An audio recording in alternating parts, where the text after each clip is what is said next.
Palm Sunday, 1984, I will never forget. And I'm reminded every Palm Sunday. New York City police are investigating the mass murder of 10 people found shot to death late today in a Brooklyn home. The faces of those kids still haunt me to this day.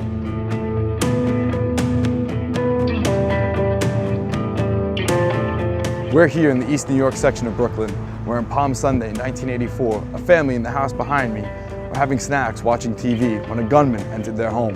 10 people dead, 2 women and 8 children. The children aged 3 through 14. One of the dead women was 8 months pregnant. It was the largest mass shooting in New York City at the time. I don't think any of us has ever seen a shooting like this. For InsideEdition.com, I'm Sal Bono, and this is New York Gritty. I'm standing in front of 1080 Liberty Avenue, which is where the crime occurred on the first floor of this building. It's now been converted to a business. In 1984, East New York was a very rough, tough neighborhood. Now, as you can see, there's a lot of foot traffic, a lot of commercial businesses, a lot of people going about their everyday lives. When I was a cop and a detective in New York City back in those days, crime was prevalent all over the city. The way things are, from a couple of years on, things are real horrible here in New York, all over. You're dealing with a lot of people that are maniacs today. We had over 100 murders a year in East New York, and the crime was just so prevalent in that area for murders. It was actually called the killing fields. Bo Dietl is a retired NYPD homicide detective.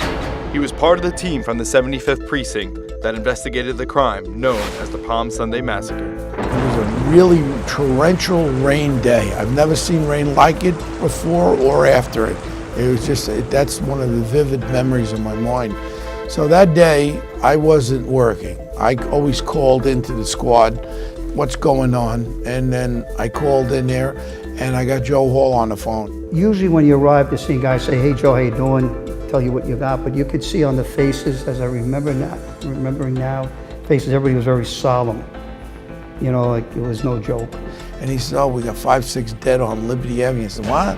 So immediately upon me hearing this, I got in my car and I shot in. When I walked in, I was in disbelief. I walked in and I saw the first victim on the bed. He was 4 years old.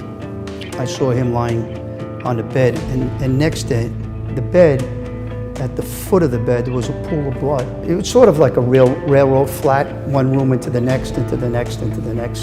The next room is where we saw most of the bodies there, mostly children, 8 children. Then there was an adult woman sitting in the center of the room with the children surrounding her, and she had her eyes open, head back, with the round to the head, and blood coming down, but she had a little jar of pudding in her left hand, and in her right hand was a spoon. And she was just staring straight ahead with the television on. It was a very eerie sight to see. 8 children, whose ages ranged from 3 to 14, were found shot to death inside the apartment, along with 2 women, one of whom was 8 months pregnant.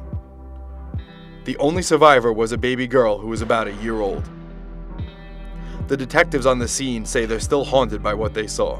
To see this with the bullet holes in these children and see them lying on the floor, I'll never forget it, you know, I'll never forget it. But this is the picture that always, because you don't see any blood. This little girl, a pretty little face, and look at, you know. Investigators here from the 75 Precinct assembled the largest task force since the Son of Sam shootings to catch their killer. You know, whoever did this, you don't know where he's going to stop. Is there a list of victims that he's going to? Is there somebody else he has on his agenda? When I came back to the precinct, I told Lieutenant Holman, I said, Lieutenant, I got all my homicides cleared up. I says, I want to be involved with this case. I want to catch whoever did this to this family and to these kids. It took weeks of investigation. Bo says the break in the case came from a tip called into 911, claiming a man named Christopher Thomas may have been the one who committed the heinous crime. Some guy from 911 worked on the 911 communication with the police department, mentioned this Christopher Thomas for the first time. Now, the problem with this is that the father of the deceased kids was a drug dealer too, Bermudez. He was dealing drugs, so we had to get his cooperation. So we had to go to the Brooklyn District Attorney's office and give this guy immunity so he would talk to us. Now we got him. and we're asking him questions. And one of the things that he mentioned, well, who could have done this? He mentioned about $7,000 owed to him by one Christopher Thomas. So now we heard the name again after the 911, so like little lights go off. Wow, now we're focusing on something. So then we find out that he owed the money. So in my mind is, why would someone kill everybody unless they knew him? And he had been there dealing, buying drugs there. So it was obvious he had to wipe out everybody. Investigators were able to track Thomas down to a city jail in the Bronx, where he was being held on suspicion of another crime.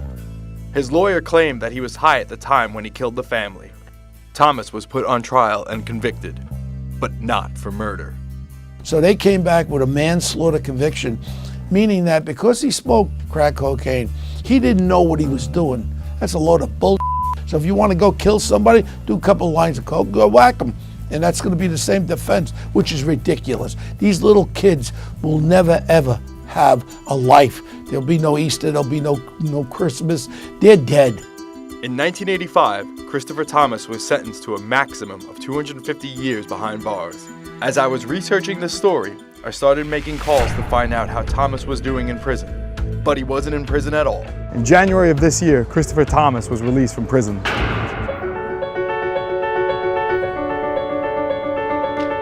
After serving 33 years, Thomas quietly walked out of prison on a conditional release because of good behavior. When I told Bo, he couldn't believe it. When I get the call from Inside Edition, when he was released, that's the only time I heard about this. Honestly, when you called me and told me he was out, I was shocked. We broke the story of Thomas's release, and local politicians immediately hopped on it. They held a news conference. It was a sad, sad day. I mean, everybody remembers that. It's like when you kill a family like that, it's like the murder of John F. Kennedy. It's like it's something that's in your head that never gets out of your head. It's something as a police officer, as a person that has a family, that grew up in our communities here, believe me, it's something that never leaves you. This guy does not belong on the street. Good behavior?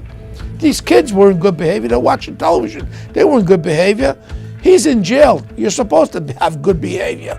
And the crime that he committed, he should never have seen the light of day. I'm not saying he should have gotten a death penalty, but he should never have been allowed to walk the streets. And in this particular case, I'll make an exception. He should have gotten the death penalty. But defense attorney Ron Kuby, who has no connection to the case, says the release was legal and justified. People say, who in the world paroled this guy? Who are the people who said he should be paroled?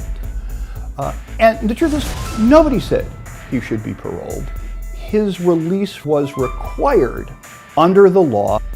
Christopher Thomas, if you have to remember, was convicted of 10 counts of manslaughter, not murder. Had he been convicted of murder, even one count of murder, he might very well be in prison. I think that certainly there are some people who are so dangerous after 10 or 20 or 30, 40, 50 years, who are so dangerous that they have to be separated from society, and there is actually a mechanism to do that.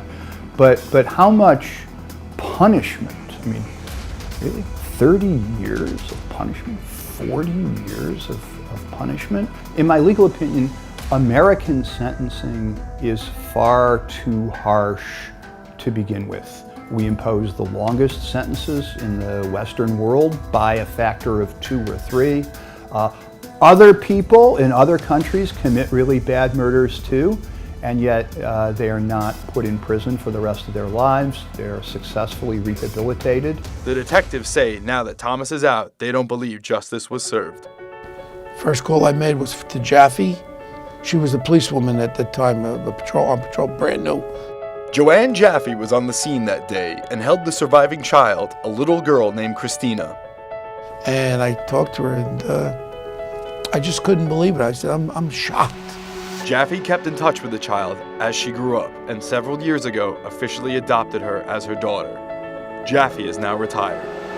Much has changed in the past 34 years, but these detectives say they're uneasy knowing that the man who committed this crime is walking the streets again. Especially in incidences like this, the detectives should go up there and show crime scene photos. Because I think that if you looked at these photos and we saw that day, they would do anything. I would like to think that they would do anything they could to make sure that these people that are capable of doing things like this never get back out into society. There's no doubt if this man lives any length of time, he'll do something else again, as far as I'm concerned. You believe that? I do believe that. Oh, I do. Even at 68? Even at 68. Oh, yeah. Yeah. Yep. I do believe he'll do something.